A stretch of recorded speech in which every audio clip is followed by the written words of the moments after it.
Hey guys, what's up? It's Ryan here, and you might be wondering, where have I been? I don't want to get too much into it, but I had a really bad scooter crash around 2 to 3 months ago. I fractured my hand. I was really messed up. Basically, a car hit me at 35, 40 miles per hour, and it knocked me out for a few weeks. And then school got here, and then I did a play. I was Colonel Mustard in Clue, which was really, really fun. If you ever seen the movie Clue, I was Colonel Mustard, and that was a big part because I had like 50 to 60 lines. But now I'm back, and winter break is about to start in about a week and a half. I'm filming this video literally in my 20-minute break that I have from school right now. So I have to kind of make this quick.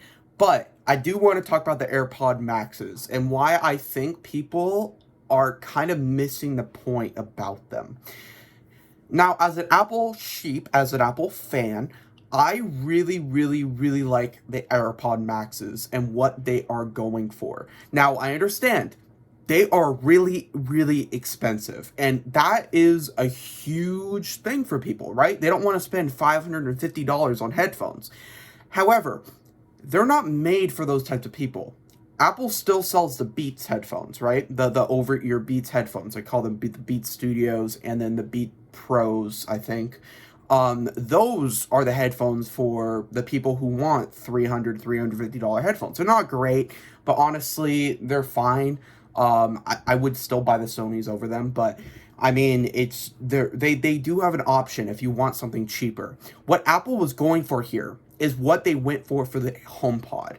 If you guys remember, the HomePod was released for, I think, $350. They made it really, really good. They made it with amazing sound. They made it with, a very small form factor for the amount of sound it has.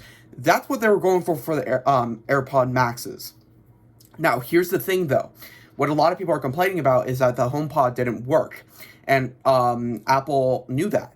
They going into the AirPod Maxes. I'm guessing they knew that, and honestly, I think that the AirPod Maxes are just a direct replica of what the HomePod tried to do back in 2017, or was it 2018? I don't even remember. And people are like, well, that formula is not correct. It didn't work. But what you guys also have to remember is that Apple needs these margins right now, especially in this time with Corona and stuff like that. It's pretty difficult right now for Apple. It's difficult for every single company. That's why the iPhone 12, I think, wasn't as cheap as maybe Apple wanted it to be.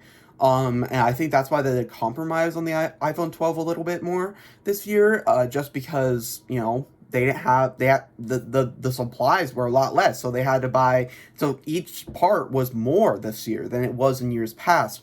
So that's probably why. So knowing that, going into the AirPod Maxes, you have to remember these are not made for the average person. I know they're kind of marketing towards that. That's where I would kind of say it's a little bit deceiving, but these are not made for the typical person. The AirPod Maxes are made for people like me, are made for people like, I guess, Randy. If you don't know him, he's the guy in the tech podcast for Tales of Tech.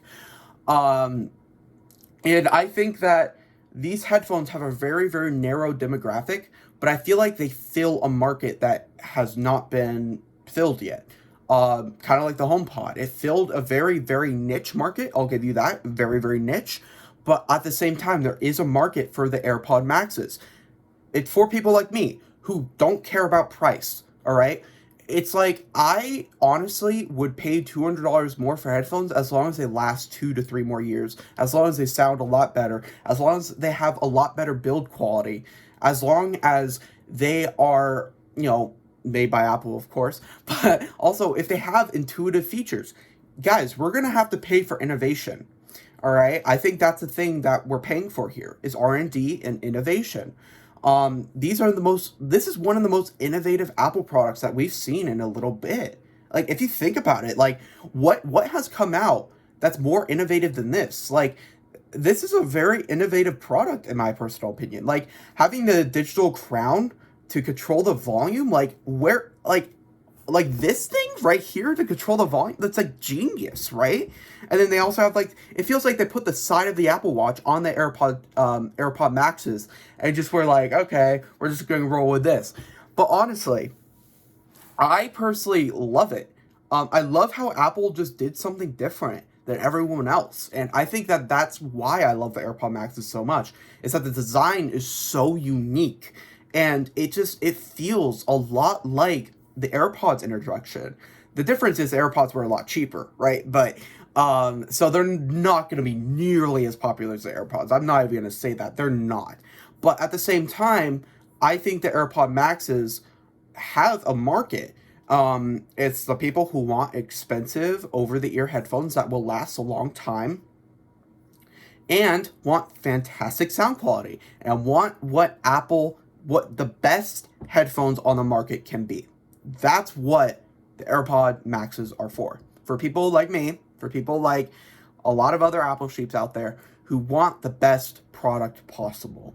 So, I hope I kind of clarified, and I will be posting more videos in the future. Just give me a little bit of time, give me a little bit of patience. I'm very, very sorry. But I will definitely get on this train, and also I will have a new background, which I think you guys will be super excited for. So I hope you all enjoy this video, and I'll see you in the next one.